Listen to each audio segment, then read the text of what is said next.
নির্বাচনের timeline, roadmap, schedule, এই তিনটার ব্যাপারে ইতিমধ্যেই আমরা আমাদের বক্তব্য স্পষ্ট করেছি। আমরা কিছু জিনিস না হলে তো সুষ্ঠু একটা নির্বাচন কোনোভাবেই প্রত্যাশা করা যায় না। বেসিক, আমরা সব সংস্কারের কথা বলিনি, বেসিক, অত্যন্ত বেসিক, মাত্র 5টা বেসিক সংস্কার নিয়ে সরকার আগাচ্ছে। আমরা 41টা পয়েন্টে আমাদের রিকমেন্ডেশন আছে, কিন্তু এই 5টার আমরা বাস্তবায়ন দেখতে চাই। আমরা বলেছিলাম যারা পারপিট্রেটরস, তাদের বিচারটা যেন দৃশ্যমান হয়। এই বিচার দৃশ্যমান হতে শুরু করেছে, এখানে আমরা একটু আশাবাদী। জুলাই সনদের একটা ব্যাপার অপেক্ষমান, চার্টারের একটা ব্যাপার, চার্টারের পাশাপাশি আর একটা ডিক্লারেশন, যেটাতে এখন কাজ করতেছে আমাদের ঐক্যমত্য কমিশন। এগুলা শেষ করে আমরা আশা করতেছি জুলাই মাসে যদি তারা শেষ করতে পারেন, তাহলে এই বিপ্লবের বছর পুরার সাথে সাথেই এই কাজগুলো সম্পন্ন করা সম্ভব। এই ঈদে জামা জুতো অ্যাক্সেসরিজের ডিসকাউন্ট। এই কাজগুলো সম্পন্ন করার পাশাপাশি আরও 2টা গুরুত্বপূর্ণ কাজ রয়ে গেছে। অবশ্যই সুষ্ঠু নির্বাচনের জন্য সুষ্ঠু ভোটার তালিকা রাখবে, বায়বীয় ভোট ছেটে ফেলতে হবে, ন্যায্য ভোট এখানে সংযুক্ত করতে হবে, এবং প্রবাসীদের ব্যাপারটা আমি আবারও বলবো, আমরা এই ব্যাপারে একেবারেই ছাড় দিতে নারাজ। তাদের কন্ট্রিবিউশনকে সম্মান করার জন্য, তাদের নাগরিকত্বকে সম্মান করার জন্য। তো এই বিষয়গুলো সারতে গিয়ে আমরা মনে করি যে প্রধান উপদেষ্টা যে টাইমলাইনটা ফ্লেক্সিবল টাইমলাইন বলেছেন, ডিসেম্বর টু জুন, ডিসেম্বর 25 থেকে জুন 26, এর ভিতরে তিনি নির্বাচন দেওয়ার পক্ষে। আমরা আমাদের মতটা ইতিমধ্যে ব্যক্ত করেছি যে এইটা ফেব্রুয়ারির মধ্যভাগে হতে পারে, রোজার আগে আগে। কোনো কারণে যদি এই সমস্ত শর্ত পূরণ করতে গিয়ে না হয়, তাইলে কোনো অবস্থায় এপ্রিল পার না হওয়াটা ভালো হবে। কারণ মে মাস থেকে আমাদের দেশের আবহাওয়া কিন্তু ক্রমাগত খারাপের দিকে যায়। এটা নির্বাচনের জন্য উপযুক্ত কোনো সিজন হবে না।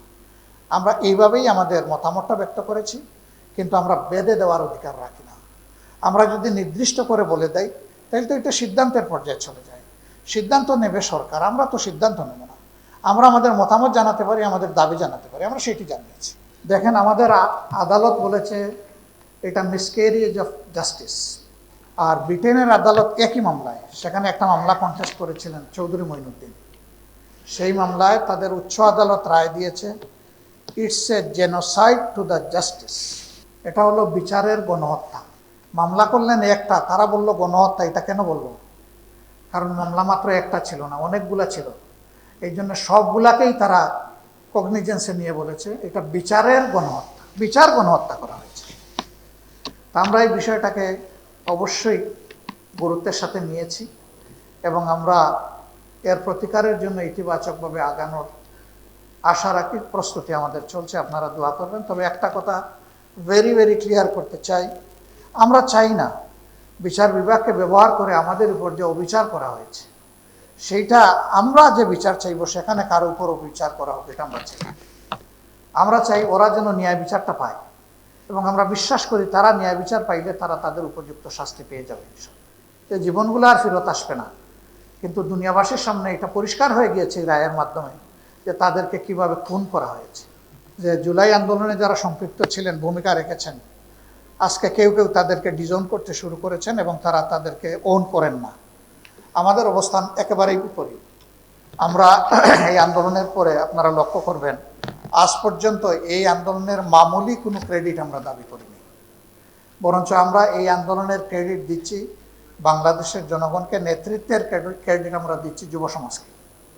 আমরা কি করেছি, আমাদের ছোট্ট অবস্থান থেকে যারা শহীদ হয়েছেন, আমরা চেষ্টা করেছি দ্রুততম সময়ে তাদের পরিবারের কাছে গিয়ে পৌঁছার, সান্ত্বনা দেওয়ার, এবং আমাদের পক্ষে মানবিক দায়িত্ব যেটুকু পালন করা সর্বোচ্চ সম্ভব সেটা করার আমরা চেষ্টা করেছি। কিন্তু এটা আমরা বলতে পারবো না যে তাদের প্রতি আমাদের যে দায়িত্ব সবটা আমরা পালন করতে পেরেছি। বাট আমরা শ্রদ্ধার সাথে তাদেরকে স্মরণ করেছি, তাদের পাশে আছি, চেষ্টা করছি। বেশ কয়েকটি শহীদ পরিবারের দায়িত্ব সাংগঠনিকভাবে জামাত ইসলামী নিয়েছে, এবং এটা পালন করে চলছে। আপনারা দোয়া করবেন এই কাজগুলো যেন আমরা পারি। আমরা শহীদদেরকে স্মরণে রাখার জন্য, ইতিহাসের অংশ হিসাবে ধরে রাখার জন্য ইতিমধ্যে শহীদদের প্রোফাইল সংগ্রহ করে সেই ব্যাপারে আমরা ইতিহাসের অংশ হিসাবে স্মরণিকা তৈরি করেছি। 10 ভলিউম আপনাদের হাতে গিয়েছে, আরও 2টো ভলিউম রেডি হয়েছে এবং আরও যেগুলা যখনই আমরা পাবো সেগুলোর অপেক্ষায় আছে। 3টা ভাষায় আপাতত এটা আমাদের ওয়েবসাইটে পাওয়া যাবে অল্প কিছুদিনের মধ্যেই, যাতে যেখান থেকে যে ইচ্ছা করে সেটা যেন দেখতে পারে। আমরা এই সমস্ত প্রোফাইল তৈরির ক্ষেত্রে শতভাগ যাচাই বাছাই করে সতর্কতার সাথে আমরা এগিয়েছি, যাতে কোনো ভুল ভ্রান্তি না হয়। তারপরে আমরা এটা দাবি করতে পারবো না যে আমাদের কোনো ভুল নেই, কারণ এটা মানুষের রচিত বা তৈরি। ওরকম কোনো ভুল কারো কাছে ধরা পড়লে আপনারা সাহায্য করবেন। যারা আহত পঙ্গু হয়েছেন তাদের সংখ্যাটা আমাদের হিসাবে ছিল 24,000-এর ঊর্ধ্বে, এখন শুনতে পাচ্ছি এটা 30,000-এর কম বেশি, কথা কাছাকাছি। এই সংখ্যাটা বিশাল, আমরা তাদের সকলের কাছে পৌঁছতে পারি না, তবে তাদের বৃহৎ অংশের কাছে আমরা পৌঁছার চেষ্টা করেছি এবং তাদের পাশেও আমরা আমাদের অবস্থান থেকে যতটুকু সম্ভব আমরা দাঁড়ানোর চেষ্টা করেছি। আমরা বরাবরই বলে আসছি তাদের এই অবদানের কথা গভীর শ্রদ্ধার সাথে জাতি স্মরণ রাখবে।